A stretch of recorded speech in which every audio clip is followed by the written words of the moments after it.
Guys, പുതിയൊരു വീഡിയോയിലേക്ക് എല്ലാവർക്കും സ്വാഗതം. അപ്പം നമ്മൾ ഇന്നത്തെ വീഡിയോയിൽ കാണിക്കുന്നത് കോഴിക്കോടുള്ള പെരുവണ്ണാമൂഴി ഡാമും അവിടെയുള്ള ഇക്കോ ടൂറിസം കേന്ദ്രത്തിലെ കാഴ്ചകളുമാണ്.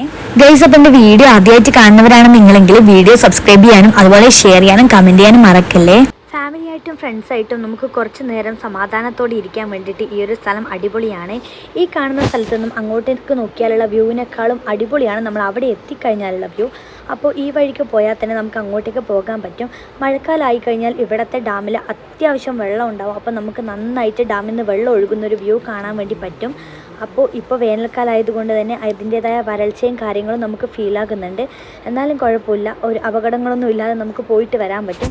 വെള്ളച്ചാട്ടമുള്ള സമയത്ത് നമ്മളെല്ലാവരും ശ്രദ്ധിച്ചിട്ട് മാത്രമേ അങ്ങോട്ടേക്ക് പോകാൻ പാടുള്ളൂ. കോഴിക്കോട് ജില്ലയിൽ നിന്ന് ജസ്റ്റ് 45 കിലോമീറ്റർ ദൂരെയാണ് ഈ പെരുവണ്ണാമൂഴി ഡാം കിടക്കുന്നത്. കണ്ണൂരുകാർക്കും വളരെ അടുത്ത് തന്നെയാണ് ഈ സ്ഥലം. ഇപ്പോൾ ഇവിടത്തേക്ക് നിങ്ങൾ ബസ്സിലാണ് വരുന്നതെങ്കിൽ അതിൻ്റെ വിശദ വിവരങ്ങളും അവിടെ കൊടുത്തിട്ടുണ്ട്. കുട്ടികൾക്ക് കളിക്കാനുള്ള ചിൽഡ്രൻസ് പാർക്കും അതുപോലെ ഫാമിലിക്കും ഫ്രണ്ട്സിനൊക്കെ ഇരിക്കാനുള്ള അടിപൊളി പ്ലേസുകളും ഇവിടെ ഉണ്ട്. അതുപോലെ തന്നെ നമ്മൾ ഫസ്റ്റ് തന്നെ പോയത് മുതലവളർത്ത് കേന്ദ്രത്തിലേക്കാണ്. ഇക്കോ ടൂറിസം എന്ന് പറയുമ്പോൾ എല്ലാ മൃഗങ്ങളും ഉണ്ടാകും. ഇവിടെ മെയിനായിട്ട് ബട്ടർഫ്ലൈസും അതുപോലെ തന്നെ മുതലയും അതുപോലെ തന്നെ പാമ്പുമാണ് കാണാൻ പറ്റിയിട്ടുള്ളത്. അപ്പോൾ ഫസ്റ്റ് തന്നെ നമ്മൾ മുതലേനെയാണ് കാണാൻ പോയിട്ടുള്ളത്. അപ്പോൾ മുതല ഞങ്ങൾ പോയപ്പോൾ തന്നെ ഉറങ്ങിയിരുന്നു.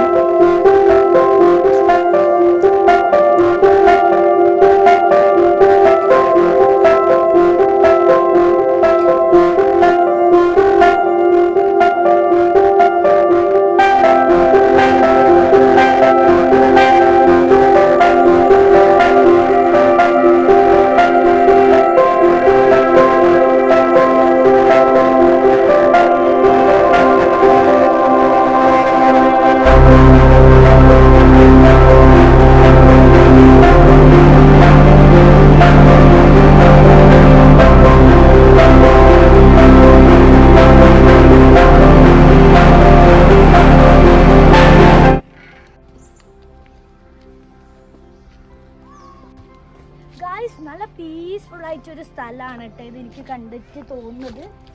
അതുപോലെ ഇവിടെ കുറെ എഴുതി വെച്ചിട്ടുണ്ട്, സന്ദർശകരുടെ ശ്രദ്ധയ്ക്ക് ആഴം.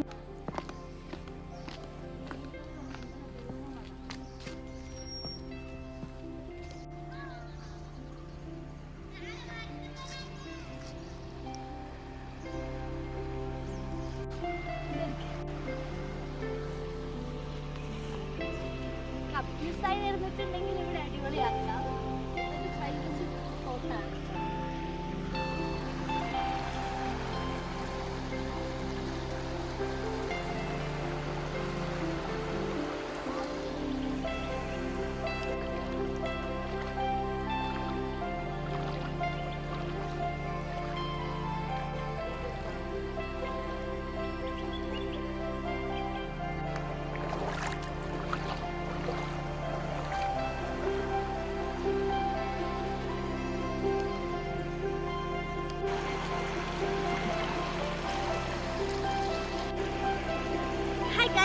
നമ്മൾ പെരുവണ്ണാമൂഴി ഡാമിന്റെ ഉൾഭാഗങ്ങളിലേക്ക് പോയപ്പോൾ നല്ല വ്യൂ ആണ്. നല്ല അടിപൊളിയായിട്ട് നമുക്ക് വെള്ളത്തിൽ കളിക്കാൻ പറ്റും. നല്ല തണുത്ത വെള്ളം, നല്ല മലയിൽ നിന്ന് ഒഴുകി വരുന്ന നല്ല തണുത്ത വെള്ളത്തിലാണ് നമ്മളിപ്പോൾ കളിക്കുന്നത്. എന്നാൽ 45 കിലോമീറ്റർ സഞ്ചരിച്ച് വന്നത് വെറുതെ ആയില്ല കേട്ടോ. ഗൈസ്, മഴക്കാലത്ത് ഇവിടെ പ്രവേശനം ഉണ്ടായിരിക്കുന്നതല്ല, വേനൽക്കാലം ആയതുകൊണ്ട് നമുക്ക് ഇവിടെ ഈ ഭാഗങ്ങളിൽ കുളിക്കാനുള്ള പെർമിഷനൊക്കെ അവർ തരും കേട്ടോ. ഞാനിപ്പോൾ ഡ്രസ്സൊന്നും എടുക്കാത്തതുകൊണ്ട് തന്നെ കുളിക്കാനൊന്നും പോയിട്ടില്ല. കുറച്ച് നേരം വെള്ളത്തിൽ കളിച്ച ശേഷം പാമ്പ് പരിപാലന കേന്ദ്രത്തിലും കൂടെ ഒന്ന് വിസിറ്റ് ചെയ്തതിന് ശേഷം ആണ് വന്നത്. അപ്പോൾ പല വിധത്തിലുള്ള അണലി, അതുപോലെ മൂർക്കൻ, പിന്നെ പെരുമ്പാമ്പ്, അങ്ങനെയുള്ള പല ഐറ്റംസും ഉണ്ടായിരുന്നു. എല്ലാവരെയും കണ്ടു, കുറേ വീഡിയോ ഒക്കെ എടുത്തിട്ടുണ്ടായിരുന്നു. ശേഷം മുതലേനെയും കണ്ട്. പിന്നെ അവിടെ കുറച്ച് വൃക്ഷങ്ങളുണ്ട്, അതായത് നമ്മളെ ജന്മനക്ഷത്രത്തിനെ ബേസ് ചെയ്തിട്ടുള്ള കുറേ സസ്യങ്ങളാണ്. അപ്പോൾ അതൊക്കെ കണ്ടതിന് ശേഷമാണ് ഞങ്ങൾ ഇങ്ങോട്ടേക്ക് തിരിച്ചത് കേട്ടോ. അപ്പോൾ ഇന്നത്തെ എൻ്റെ വീഡിയോ എന്ന് പറയുമ്പോൾ പെരുവണ്ണാമൂഴി ഡാമിനെ പരിചയപ്പെടുത്തിക്കൊണ്ടുള്ള വീഡിയോ ആണ്. അപ്പോൾ എല്ലാവർക്കും ഇഷ്ടപ്പെട്ടെന്ന് വിചാരിക്കുന്നു. നെക്സ്റ്റ് ഒരു വീഡിയോ ആയിട്ട് കാണുന്നവരെ ബൈ.